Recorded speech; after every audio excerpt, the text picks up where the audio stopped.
สบายดีมื้อนี้ก็สิมาสอนเรื่องการเพิ่มคีย์บอร์ดภาษาลาวและการดาวน์โหลดฟอนต์เพชรลาและติดตั้งฟอนต์เพชรลาอยู่ใน Windows 10มาเบิ่งขั้นตอนที่1เนาะเริ่มจากเพิ่มคีย์บอร์ดก่อนมาเข้า Start นะแล้วมาเข้าตัวนี้เนาะ Setting ก็จะเห็นการตั้งค่าต่างๆเนาะหลายอันซึ่งการเพิ่มคีย์บอร์ดนี่เฮาก็สิมาเข้าตัวนี้เนาะ Time and Language ออกมามันสิเป็นจังซี่หลังจากนั้นก็มาเข้าทางแถบด้านซ้ายมือเนาะเลือกRegion and Language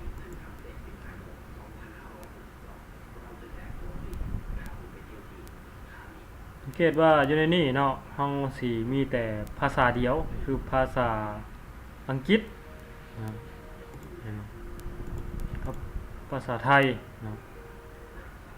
วันนี้อยากเพิ่มภาษาลาวใส่เนาะก็สิมาเข้านี่เนาะ Add Language นี่เนาะกาไม้บวกนี่เนาะติ๊กเข้าไป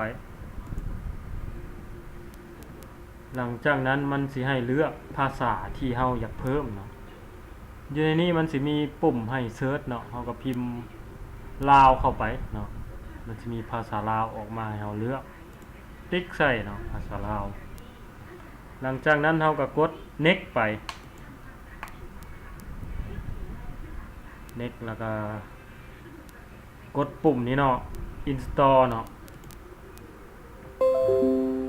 สังเกตว่าภาษาลาวกับสิมาแล้วเนาะภาษาลาวนี่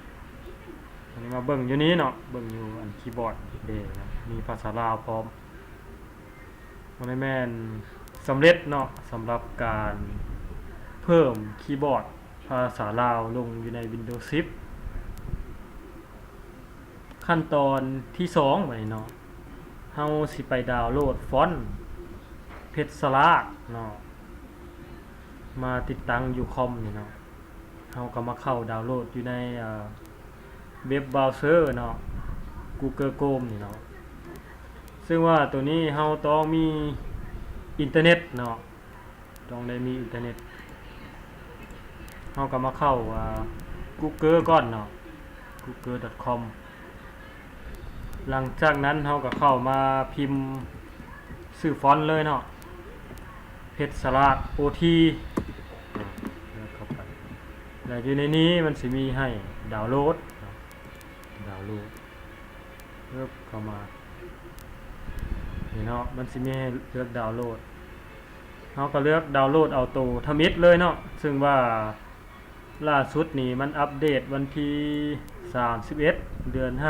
2018เนาะถือว่าตัวนี้เป็นตัวอัปเดตล่าสุดของเว็บเนาะเพชรลาดเว็บไซต์ของมันแม่น petrolad.gov.la เนาะ/download เนาะผู้ใดอยากเข้ามาดาวน์โหลดหลังจากนั้นเราก็คลิกอยู่ปุ่มนี่เนาะปุ่มดาวน์โหลดสีฟ้าเนาะคลิกเข้าเลยเนาะ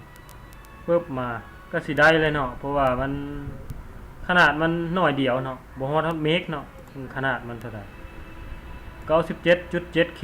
เนาะถือว่าขนาดฟอนต์ถือว่าน้อยหลังจากโหลดแล้วเนาะมันสิมาอยู่ลุ่มนี้เนาะติ๊กเขาติ๊กใส่มันติ๊กใส่ตัวที่ว่าเฮาดาวน์โหลดมาเนาะอันนี้มันฟอนต์เพชรลาดเนาะหลังจากนั้นเฮาติ๊กใส่ install เนาะ install อยู่นี่เนาะอยู่ในนี้มันสิทวงว่าฟอนต์เพชรลาดมันได้ติดตั้งแล้วเนาะเพราะว่าคอมของค่อยได้ลงเรียบร้อยแล้วเนาะแต่ว่าถ้าคอมผู้ใดยังบ่ลงมันก็สิแล่นให้เลยเนาะสำเร็จเนาะลงบ่ฮอด3 วินาทีเนาะลงฟอนต์เพชรลาดถือว่าสำเร็จเรียบร้อยเนาะสำหรับการเพิ่มคีย์บอร์ดภาษาลาว แล้วก็การติดตั้งฟอนต์เพชรสลาอยู่ใน Windows 10ครับมาฮอดนี้ก็ขอจบคลิปวิดีโอครับแล้วก็ขอขอบใจสำหรับผู้ที่เข้ามาเบิ่งวิดีโอทางซองเฮาเนาะมีหยังก็คอมเมนต์ได้เนาะ